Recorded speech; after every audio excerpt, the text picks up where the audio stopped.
In this final segment, Diane examines the state of the world through the lens of the spiritual warfare. She highlights signs of global crisis from natural disasters and warns to moral decay and rising evil, and warns that society cannot recover without God. Diane challenges readers to recognize the battle between good and evil and make conscious choice for their faith.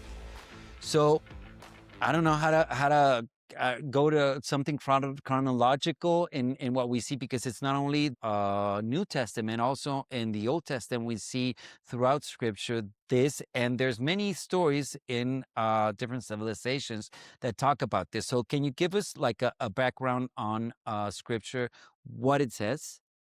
So, well, with the second coming across, there's a lot in the book of Revelation. So, and partly with my book, I did interview again the clergy, Mm-hmm. to talk about that. Now, not all clergy believe that we're necessarily in the end times.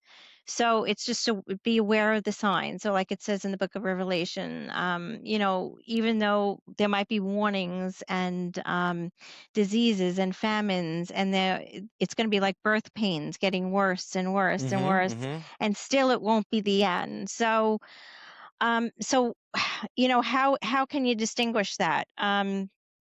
Some believe, we don't know the day or the hour, so they're not going to fully accept it, but they have the feeling that we're there.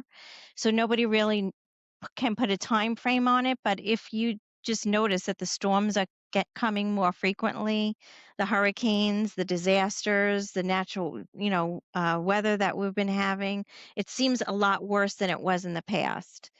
Um, Also with what's happening with the wars. Well, it's not just one war, right? We had one with between Israel and Palestine, right? And that seemed to resolve a little bit. Maybe it just subsided. But then you have Ukraine and Russia, right, going on. So it's just more of an upheaval right now. So it's just something to keep an eye on. It's really just watching and waiting. And that's why I said he is watching, because we're just watching and waiting to see what's happened, just to always be prepared. And that's what scripture tells us, to be prepared, and to I, keep an eye out. So I like that in many ways they say just look for the signs, and I think that, and then as anything you have to look at what the signs are, and can you explain us of what these signs might be, or what the scripture tells us on what these signs might be, to be ready. well, to be ready is just well, you should always be ready first, because you never know when your last day is going to be. But just to always be right with God, to put God first and to not sin, and everybody does sin, but to go to confession. And that was one of the things I talked about in the book too, was, forgiveness. Be ready to forgive not only your own sins, to ask for forgiveness for your own sins, but to forgive another person, because you want to keep yourself in the state of grace. And I think that's the most important key for the individual person, to just, it's sometimes it's hard to forgive another person, but forgiveness doesn't necessarily mean you have to include them in your life, especially if they're a bad person, but to let it go, to not The hold on to capacity that. to and like this, I like this, that the capacity that you have to forgive is the capacity that you have for to love. I think Yeah, and to receive the love of God, and like really I right. like that, and also like this image, and I bring it up a lot. That yes, we receive the love of God. And think of it as the circuit. I use this analogy of like and we're talking about energy, positive and negative. I remember when I was in science, like in the seventh grade, and in order to light the light bulb, you had to have the battery, but you'd always have to have like a circuit, the positive, and then you had to close the circuit with the cable going to the negative. And Right. some I read this, especially in the Rancho book, that the love of God really returns to him and when we receive it from him, and the way that we give it back through our brethren, through the love that we give our brothers, then he receives, it's like a full circle. So I really like that. It's not just we can worship, we can pray, of course, and we have the communion, but in the way that Mhm. we conduct ourselves and in a loving way that we love our brethren is really the way that we close that circle. So I always like that, and really when you really do something wholeheartedly, Hmm. without that, you can feel that flow, that loving flow of, Right. not necessarily having to receive anything because you are closing that circuit. So I really like that. I don't know Yeah. your take on it.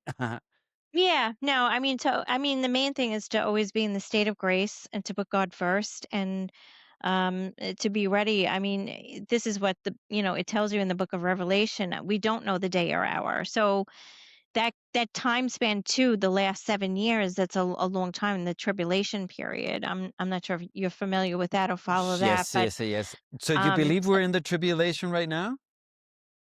Do you think that was this one of the is? questions I asked them. So because there's and not all Christians believe in the rapture either. I mean, the Catholics don't like that word, but I know one priest, Chris Altar, he's on podcasts a lot too, and he said it's not that we don't like the word, but we do believe in it. It's just that it's the day of the second coming. So it will be the day of the second coming. That's when people will be raised up into the sky because people misinterpret that in the Bible. Not really misinterpret it, but they see it at a different point. So there's a lot Yeah, of there's different arguments with them. interpretations of what's going to happen, if Yeah. they're going to disappear, if they're going to So fly. Yeah, and let me yeah. just put a little bit of context for listeners, on, and correct me if I'm wrong, but there's a sequence in the different books, and not only in the book of Revelations, where there's a sequence of what's going to happen in the end days, where you have first, before the second coming of Jesus, you have this part where you have a rapture, that the world is going to go through this, very the tribulation, this period of unrest. So the righteous are taking into this rapture, and then you have the tribulation, and then Jesus comes back with, in the second coming, with everybody coming back.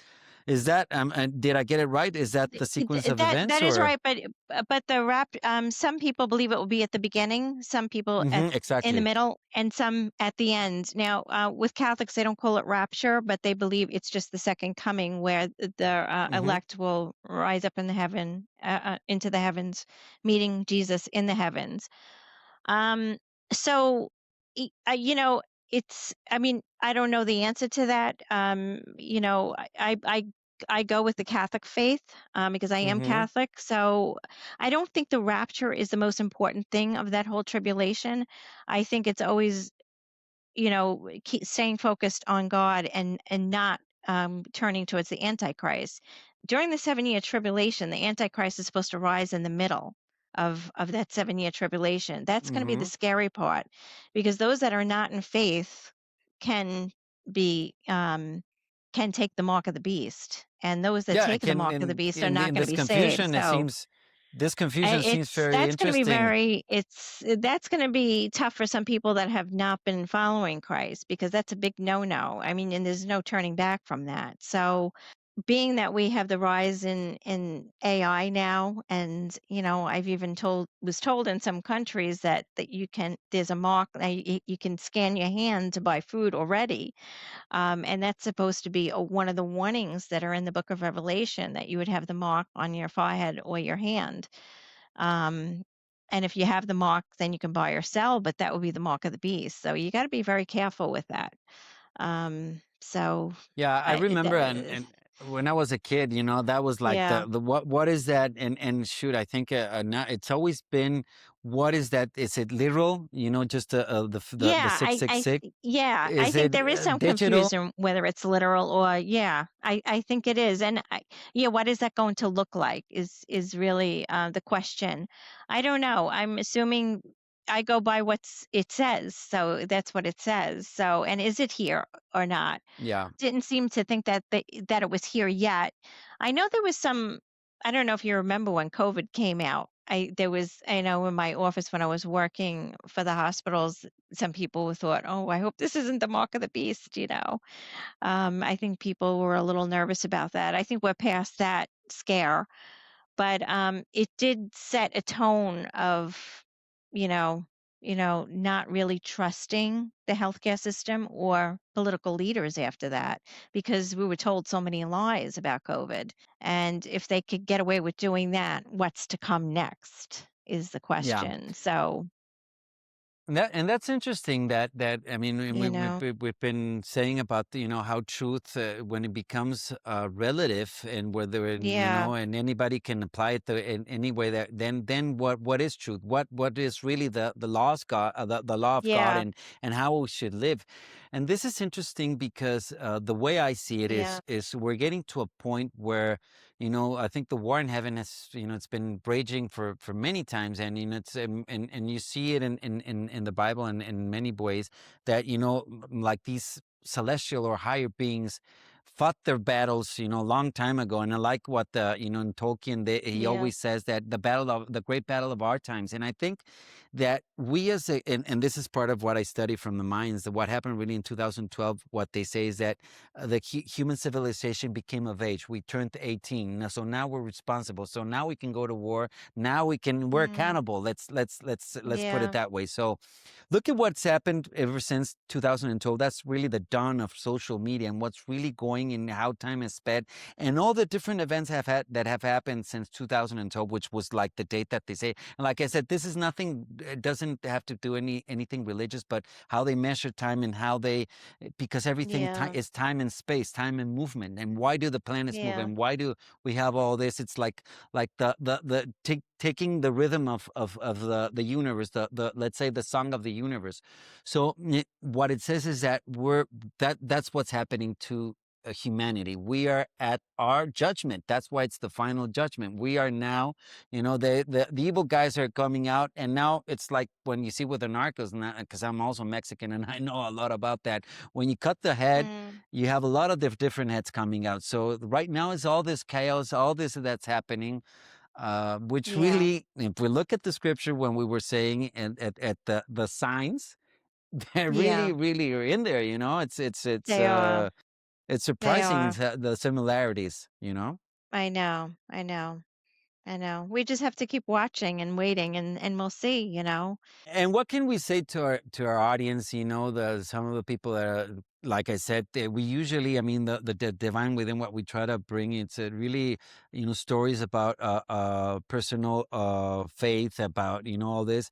I mean, these are, and we get a lot of people asking about this. What's going on? Why do we see all this polarization? What's going on? And I think what's important is that although these are scary topics or very sensitive topics like trafficking children, I think we have to be aware. The more we are aware, because that's what I want to get to. Mhm. What can our audience do to maybe fight off and to be within their faith and to be within, goodness and the Yeah. righteousness of God? Let's in the Christian faith. Yeah.